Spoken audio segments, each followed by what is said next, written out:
Back in 2016, Nintendo released the NES Classic Edition, which had a bunch of games included with it. All of these games were certified classics on the Nintendo Entertainment System.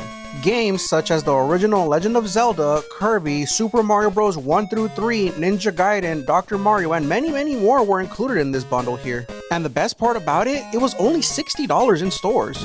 Later on in 2017, Nintendo released the Super Nintendo Classic Edition, which was basically the same exact thing as the original one, except it only had Super Nintendo games instead, and it was the first time that they released Star Fox 2 into the public. These were made so Nintendo could capitalize for the holiday since the Wii U was doing pretty bad at the time, until they found out about this. Enter 2018, it all starts to go downhill from here, because Nintendo realized that not only could they make money off of their older games, but they could make it a subscription. What you could once buy and own for $60, you now had to subscribe to.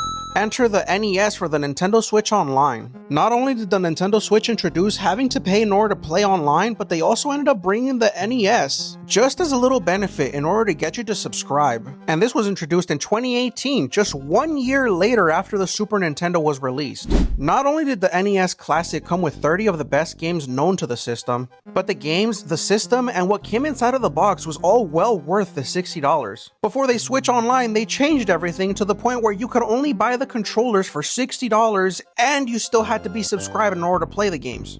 The Super Nintendo ended up having the same fate, since in 2019 they ended up releasing the Super Nintendo onto the Nintendo Switch Online as well with another controller that you could purchase. Mind you, subscription was also still necessary. But what do you think made Nintendo enter their villain arc?